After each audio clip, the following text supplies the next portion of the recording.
3 days before my son's housewarming party, I drove to Hargrove and Associates to sign the final paperwork transferring my late husband's insurance trust into the new family account. It was a Tuesday morning in late October, the kind of day where the sky is the color of old pewter and the leaves have already given up. I had been looking forward to that party. My son Marcus had spent 8 months renovating the house in Westport, and his wife Diane had planned everything down to the centerpieces. I was proud of him. I was happy for them. That is what I kept telling myself as I pulled into the parking lot. The office was on the 4th floor of a glass building near the harbor. I had been using Hargrove and Associates for 11 years, since my husband Raymond passed. His attorney, Frank Hargrove, had retired 2 years ago, and his practice had been absorbed by a younger firm. My new contact was a man named Philip Crane.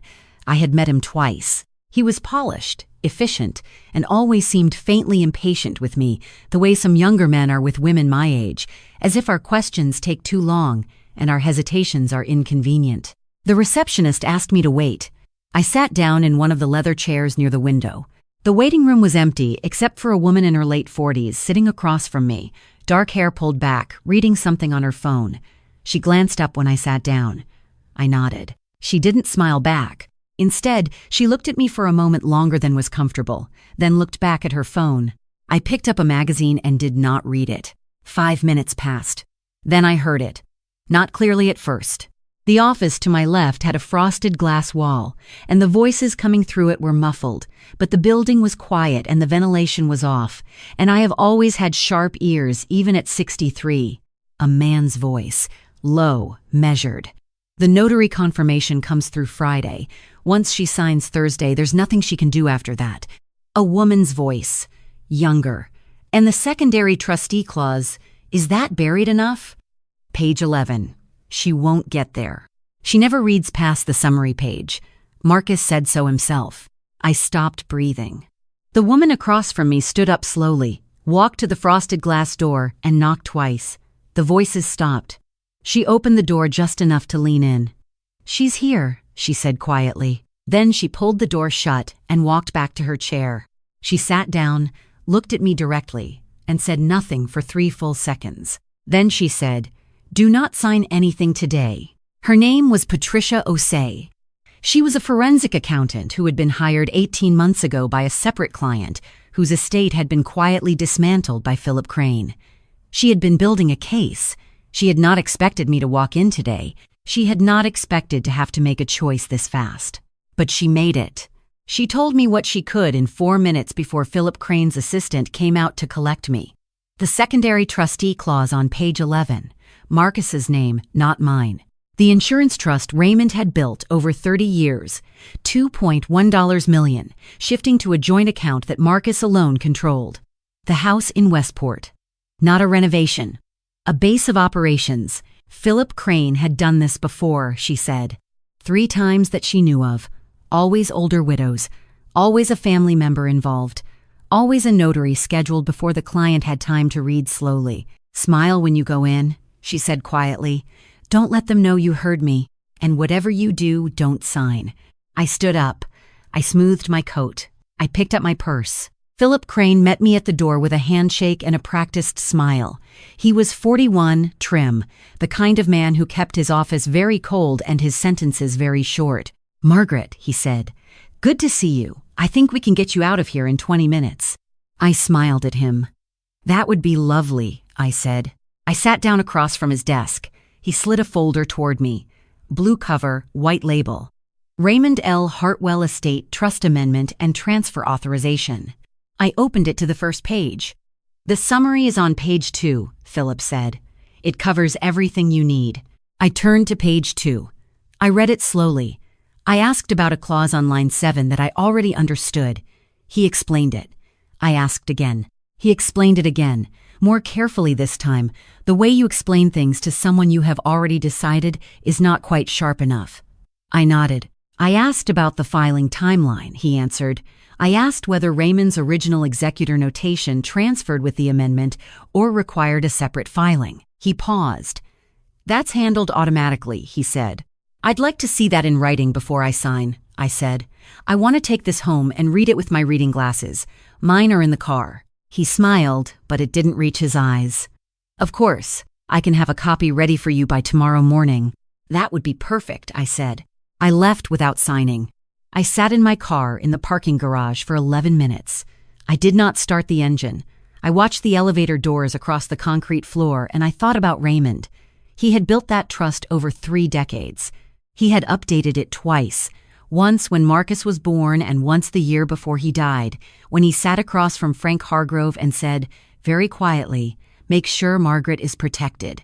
Whatever happens." I had been in that room. I had heard him say it. I pulled out my phone and typed a text to Marcus. "Looking forward to Thursday. Love you, sweetheart." 3 dots appeared. Then, "Love you too, Mom. It'll be a great party." I read it twice. Then I opened my contacts and looked for the number of the only person I trusted completely, my sister-in-law Carol, Raymond's younger sister, who had been a paralegal for 22 years and who had never once told me what I wanted to hear when I needed the truth instead. I called her. She picked up on the second ring. "I need you to meet me," I said. "Tonight. Bring anything you know about estate transfer fraud in Connecticut." A pause, then, "How bad?" I looked at Raymond's photo on my phone lock screen, his face in the summer, on the back porch squinting at the camera, because Marcus had taken it, and Marcus never told him when to stop squinting. "I don't know yet," I said. "I'll know by tomorrow." Carol arrived at my house at 7. She sat at the kitchen table with her reading glasses on and her yellow legal pad in front of her, and she did not say a word for 22 minutes while I told her everything. When I finished, she set down her pen. "The secondary trustee clause," she said. "What page?" "Page 11. I didn't get there. But the woman said Marcus is named. Carol wrote something down. "If the secondary trustee has full authority to execute transfers without co-signature, and there's a cognitive incapacity trigger, all Crane needs is a physician's statement." I stared at her. "I haven't seen a doctor." "Have you had a physical recently?" "November last year." "Dr. Whitmore." "Everything was fine. Who referred you to Whitmore?" I opened my mouth, closed it. Marcus had suggested Dr. Whitmore 14 months ago. He'd said my old doctor had retired, which was true, and that Whitmore came highly recommended, which I had not verified. Carol looked at me over her glasses. "Call Patricia O'Say tonight," she said. "Whatever she has, we need it. And Margaret," she paused, "don't go to that housewarming." I called Patricia at 8:15. She answered immediately, as if she had been waiting. She had been building her file for 18 months. 3 previous clients of Philip Crane's had experienced what she called quiet estate erosion, methodical, legal on its surface, designed to be completed before anyone noticed. She had documentation on 2 of them. The 3rd case had been settled out of court with a sealed record, but the woman involved, a 71-year-old former schoolteacher named Helen Bryce, had agreed to speak on record if it ever came to trial. I asked about Dr. Whitmore. Patricia was quiet for a moment. "That name has come up before," she said. "In connection with Crane. I need to make some calls. How much time do we have?" "The notary is scheduled for Thursday at 2. If you don't show, Crane will reschedule. But if he senses something, he'll move faster. He's done it before. What do you need from me?" "Every document Raymond's estate ever produced.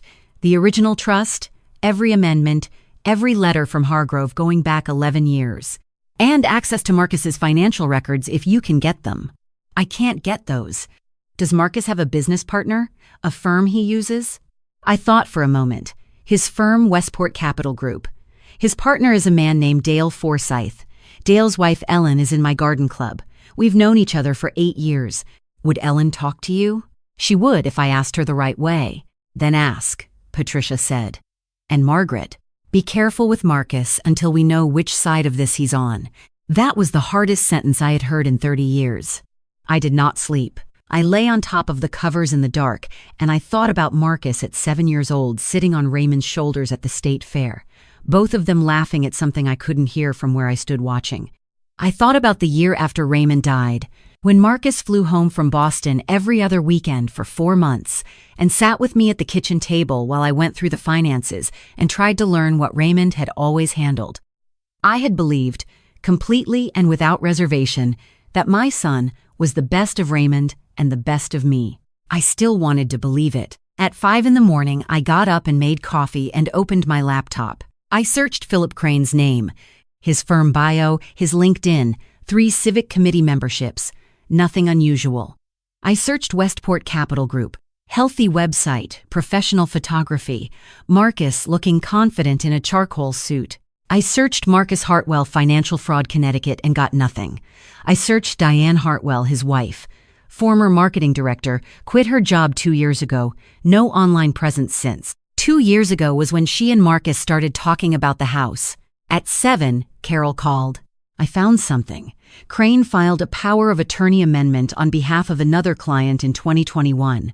Woman named Rosalind Park, 74, widowed, estate valued at $1.7 million. Rosalind's daughter contested the transfer 8 months later. It was settled. Rosalind died in a memory care facility in 2022. Carol paused. The facility was called Meadowbrook. It's in Fairfield County. I set down my coffee. Crane sent her there, I said. I can't prove that yet. But Patricia's other client, the one who was institutionalized, she was also a Meadowbrook referral. I closed my eyes. 2 women. Different names. Different families. Same end. A memory care facility no one had questioned because their families had signed the papers and their doctors had provided the assessments, and everything had looked, on its surface, like people being taken care of. Is Dr. Whitmore connected to Meadowbrook? I asked. Patricia's checking, Carol said. We should know by noon. At noon we knew. Dr. Alan Whitmore had been a consulting physician at Meadowbrook Memory Care from 2019 through 2023. He had written cognitive assessment reports for 4 patients transferred to the facility during that period. 2 of those patients had been Philip Crane's clients. Patricia had the billing records. I sat at the kitchen table and looked at the documents Carol had printed and spread across the surface. Bank statements, amendment filings, a photograph of Whitmore and Crane at a Fairfield County Bar Association dinner, 2021, standing close, laughing, glasses raised. There was one more thing. Marcus's firm, Westport Capital Group, had received a $175,000 consulting fee from a Delaware LLC called Hartwell Advisory Partners in March of this year. The fee was listed as Strategic Portfolio Review. Hartwell Advisory Partners had been incorporated in February. Its registered agent was Philip Crane. My son's name was in the company title. I walked to the window. The backyard looked the way it always did in October. The oak Raymond had planted the year Marcus was born, turning slowly bronze at the edges. I had a photograph of Marcus at 3 years old standing at the base of that tree, arms spread, trying to reach around the trunk. He couldn't. He was laughing. I stood there for a long time. Then I turned around and I said to Carol, who was still sitting at the table with her yellow legal pad, I need an attorney who handles estate fraud. Not Hargrove, someone Crane has never heard of. Carol said, I know someone. Her name is Janet Holloway. She's in New Haven. She's done this 3 times and she's never lost. Call her, I said. And I need to talk to Ellen Forsyth. I met Ellen at the Roasted Bean on Post Road at 2 in the afternoon. She arrived in her garden club vest, still carrying a trowel in her bag because she'd come from her greenhouse. We ordered coffee and talked about the hydrangea clippings she'd promised me and the garden show in the spring, and I waited until we were halfway through our cups before I set mine down. Ellen, I said, I need to ask you something, and I need you to be honest with me even if it's difficult. She looked at me.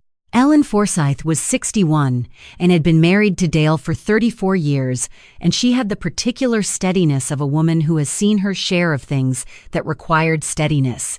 She set her own cup down. Is something wrong with Marcus? She said. Not the response I expected. I looked at her carefully. What do you know? I said. She was quiet for a moment. Then she said, Dale has been uncomfortable for about 6 months. Marcus brought in an outside consultant to restructure the firm's asset management strategy. Dale didn't know him. Marcus said it was a referral from a colleague, but he wouldn't say who. The consultant suggested moving a portion of the firm's client reserves into a private holding account for, quote, liquidity flexibility. She paused. Dale refused. Marcus was angry. They've been strained since. Do you know the consultant's name? Ellen pulled out her phone and typed something to Dale. 30 seconds later, she held it up. The name on the screen was Philip Crane. Janet Holloway arrived at my house at 7 that evening. She was 55, no nonsense, wore reading glasses on a chain, and carried a briefcase that was visibly very full. She sat at the kitchen table with Carol and Patricia Osei, who had driven up from Stamford, and the four of us spread everything across the surface and built a picture. Janet spoke first. The trust amendment is fraudulent on its face. The secondary trustee clause requires a physician's certification of cognitive incapacity. That certification was pre-written. It's dated October 14th. Your appointment with Dr. Whitmore was October 12th. He didn't perform a cognitive assessment, I said. He checked my blood pressure and asked about my sleep. That's the assessment, Janet said. Or rather, that's what he documented as one. She tapped the papers. Whitmore has done this before. We have the Rosalind Park records and one additional case from 2020. 2 certifications, both fraudulent, both connected to Crane. Patricia leaned forward. And the Westport Capital consulting fee, $175,000 to a company Marcus is named in, and Crane registered. That's traceable. That's a paper trail a federal prosecutor will find in 20 minutes. I looked at Janet. What does this mean for Marcus? She was quiet for a moment. It means he participated. The question is whether he understood the full scope or whether he was Crane's entry point without knowing everything. What's the difference? I asked. The difference is whether your son is a co-conspirator or a man who was used to access you and doesn't fully understand what Crane is capable of. She paused. Do you know which one he is? I thought about the consulting fee. I thought about Diane quitting her job 2 years ago. I thought about Marcus suggesting Dr. Whitmore with such easy casualness, the way you recommend a dry cleaner, not a physician who will later certify your mother incompetent. No, I said. I don't. Janet nodded. Then we proceed as if we don't know, and we let the evidence tell us. We worked until past midnight. By the time Patricia left and Carol fell asleep on my couch, we had an emergency injunction drafted, contact made with 2 of Crane's previous victims, a file submitted to the Connecticut Department of Banking, and a coordinated plan for Thursday. The housewarming was still on. Marcus had texted twice to confirm I was coming. I had said yes both times. I did not sleep again that night. I sat in Raymond's old armchair in the study, with the lamp on and the house quiet, and I talked to him the way I had learned to do in the 8 years since he died. Not out loud, just in my mind, in the particular register that feels like conversation and probably isn't. I told him what I had found. I told him about the trust he had spent 30 years building. I told him about Marcus, and about the oak tree in the backyard, and about the photograph of the little boy with his arms spread wide, trying to reach around something much bigger than himself. I asked him what to do. The house was quiet. October pressed against the windows. I already knew. Thursday came in cold and clear. I wore my navy coat and my pearl earrings because Raymond had always said they made me look like someone not to be underestimated. I arrived at Marcus's house in Westport at 4 in the afternoon, 1 hour before the guests. The house was beautiful. Marcus had done the crown molding himself.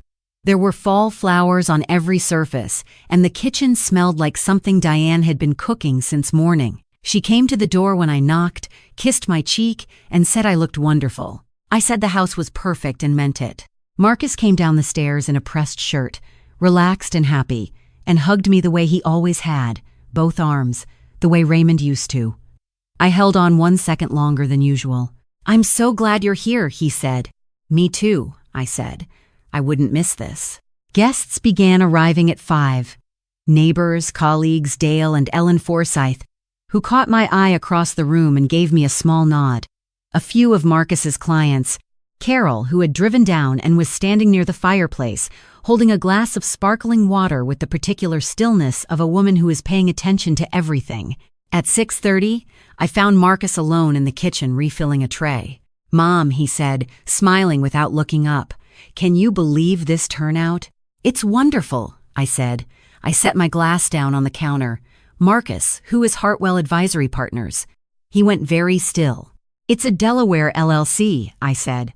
Registered in February. Philip Crane is the agent. Your name is in the title. I paused. A $175,000 payment was transferred to that entity from your firm in March. The tray stayed on the counter. He didn't pick it up. "Mom, I'm not angry," I said, and I was surprised to discover it was true. "I need to understand." He turned around. His face was the face of my son, 40 years old, the same eyes as Raymond, and he looked, for a moment, like someone who had been carrying something very heavy for a long time and was just now recognizing how heavy it actually was. "Crane came to me 18 months ago," he said. "He said he was restructuring Frank Hargrove's legacy clients. He said your trust was outdated, that under current Connecticut law there were tax exposure issues, that a simple amendment would protect the estate long term." He stopped. "He said you'd been showing some signs. Forgetting appointments, misplacing documents. He said it was early, nothing serious, but that it was wise to update the succession structure while everything was still uncomplicated." "And you believed him," I said. "He had Whitmore's assessment." Marcus's voice cracked slightly. "Mom, I've been watching you for a year. Every time you repeated something, every time you seemed tired. I convinced myself Crane was right. I told myself I was protecting you." "The consulting fee," I said. He closed his eyes. He said it was a standard coordination retainer for the restructuring. I thought it was a legal fee structure. I didn't look closely enough.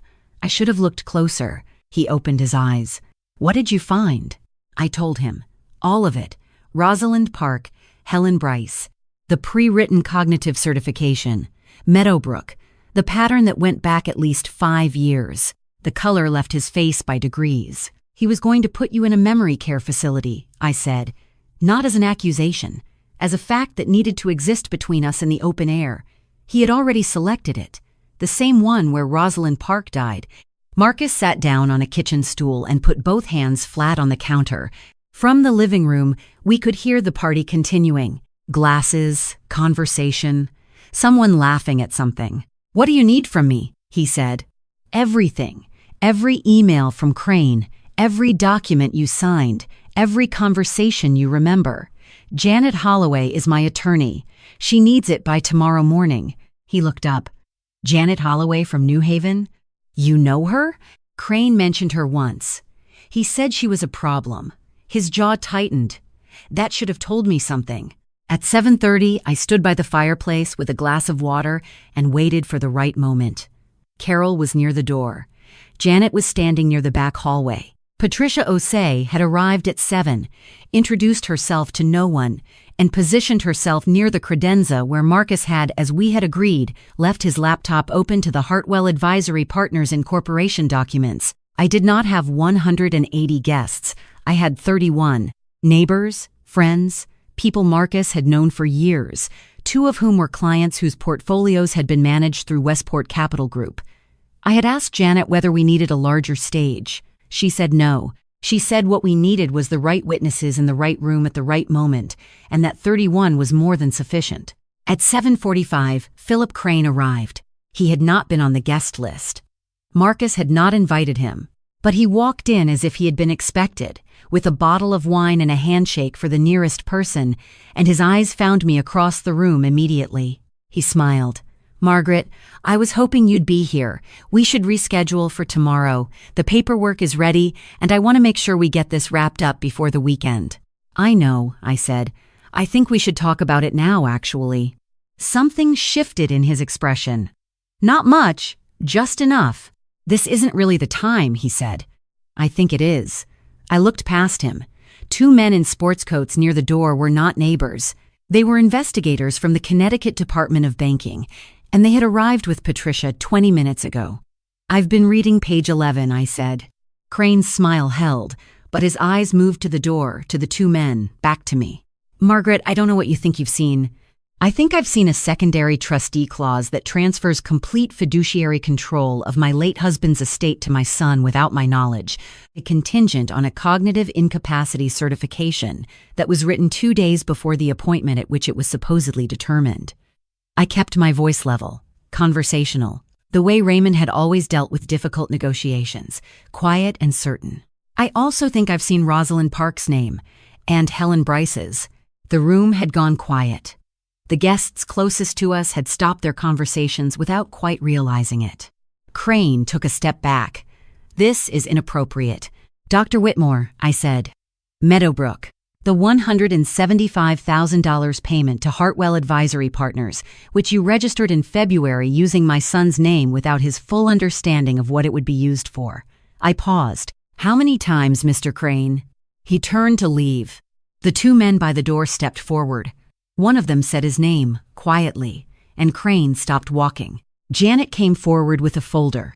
Mr. Crane, we have an emergency injunction freezing all accounts associated with the Raymond L. Hartwell estate, pending a full forensic review. We also have a complaint filed with the Connecticut Statewide Bar Council this morning, supported by documentation from the cases of Rosalind Park and Helen Bryce.